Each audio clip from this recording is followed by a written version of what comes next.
I hope your group is going really well, that you're having great conversation with each other, you're connecting what's going on in each other's lives, and you're really beginning to pray for each other and praying for our church. We're on this adventure together as a church, and we're all praying, God, send us on mission. That's the beauty of this. And today, I want to talk about dreaming big dreams. That part of going on an adventure is having this dream for where God's taking you as a family, for us as a church, and not just in your life, but what goes on for generation and generation, that kind of 50-year dream. That's the big one. I was hiking with my oldest son, Whit, a few months ago, and we decided to take this little hike. It was supposed to be a couple hours. We were in Colorado. We were going to go up a mountain. And we're not good pathfinders, and we started going up, and I like to think I'm in shape, but I am not in shape. And as we're going, we are clearly lost. We lose the path.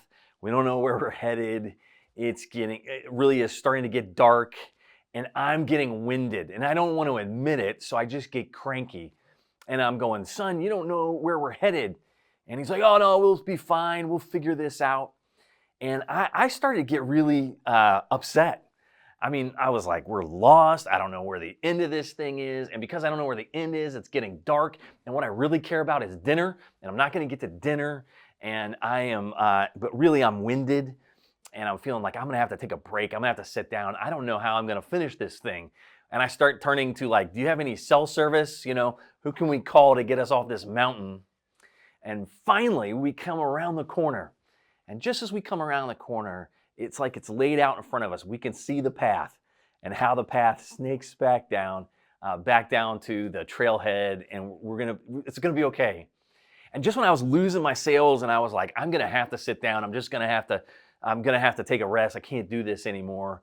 When I could see the rest of the path, I got a second wind. It was okay. And we actually had a great time. We had so much fun walking and talking. It turned everything around once I could see where the goal was, where I could see the end. And that's true for all of us. Sometimes we get lost in the day-to-day, just the next step. And we lose the energy of being able to see that big dream. And for some of us, we don't even know if we have a big dream. We're just kind of here.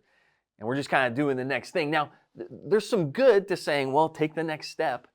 That's a discipline. And sometimes we get in these places in life when we just have to trust somebody and take that next step. This is the next thing we're supposed to do. It's the next step. And that can be a great discipline. But it's so enlightening and enlivening to look up and see the big picture, to be able to see the dream. And I want for you to take a few minutes today in this group and spend some time dreaming, to actually begin to talk to God about the dream. There's that story of the brick mason who's sitting there putting bricks down. And you ask one brick mason, what are you doing? And he says, I'm laying bricks. That's what he's looking at. But you ask the other one, and he says, I'm building a cathedral, right? Because he's working on he's a little part of this big cathedral. And it's all just in the vision. I'd rather be building cathedrals than just laying bricks. And so today, I want us to stop and dream, to get that sense of vision. There's this great story of God calling Abraham into his adventure. Remember Abraham? He was called Abram.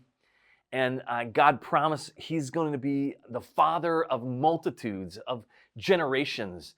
And that's an Old Testament story, but as we get to the New Testament, they look back and he's sort of in the hall of faith in the New Testament because of his great faith and the impact that God had through him, that he became the father of Israel, the father of generation after generation because of that great faith. But the story doesn't start that way. Let's look at this. This is in Genesis chapter 15, and I'm going to read verses 1 through 6. After this, the word of the Lord came to Abram in a vision. Do not be afraid, Abram. I am your shield, your very great reward. But Abram said, Sovereign Lord, what can you give me, since I remain childless, and the one who will inherit my estate is Eleazar of Damascus." And Abram said, "You had given me no children, so a servant in my household will be my heir." Then the word of the Lord came to him: "The man will not be your heir, but a son who is your own flesh and blood will be your heir." He took him outside and he said, "Look up at the sky and count the stars, if indeed you can count them." And then he said to him, "So shall your offspring be." And Abram believed the Lord, and he credited it to him as righteousness. Abram was discouraged. He had no vision, no big picture. He had heard a promise years before that God said he would make you a father of many, but he didn't know where that was at. All he could see was what was right in front of him. And he said, I don't even have any heirs, none at all. And his dream was so small, and he just wanted one heir. But God doesn't come down to Abraham's vision. He doesn't come down and go, "Yeah, you're right. This is a really hard place." And God doesn't go, "Well, you know what? I'm just going to give you one." Now, that is what God gives him, just one. But God instead takes him outside and tells him to look up. And I just love the imagery of that. He has him look up at the stars. And you know, if you've ever been hiking or camping somewhere way away from all the lights of Memphis, and you look up, and it's just mind-boggling when you start to see all the stars in the sky. And then that great line where he goes, "Count all the stars, if indeed you can even count them." Like, there's so many you can't even count that high. But what he's done is he's taken Abram's small vision. It's so small and focused. He's taken this focus just from what's right in front of Abram, and he's literally told him, "Get your head up," and turned his head up, and he's pointing him at the stars, and he's got him counting stars. This is the picture. This is the vision. This is the dream that God has for Abraham. And I know God has dreams like this for you and for your family. And I know that he has dreams like this for us as a church. And so often we get focused just on the problem in front of me. Like, I can't see past that. I don't even know how God can solve this. But I want us to stop for a minute. I want us to recognize that our dreams are often way too nearsighted. They're only just this one problem in front of me. And instead, God has these big dreams for a huge impact. And he takes us outside and he says, "Dream for a minute." And I don't know about you, but I know for me, I need to repent of that. Like, my dreams are too small because I don't dream God-sized dreams. I don't say, "God, would you give a dream? Would you plant a dream in my heart? Not just for me, but for my family, for generation after generation after generation. God, would you do that?" And so I want us to repent of small dreams, of focusing on little problems. And I want us to stop and say, "God, would you give us large dreams? And would you do that for my family?" Abraham didn't get to see the full fruition of this dream. He had one son. He never saw that it was a father of nations. That came later. That was just part of the faith that he lived out.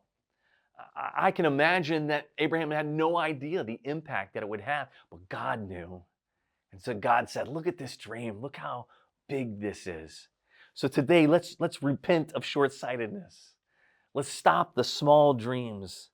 Let's ask God to give us large dreams. And I want to know what that would look like for your family. What would it look like to dream, not just for you, but for generations?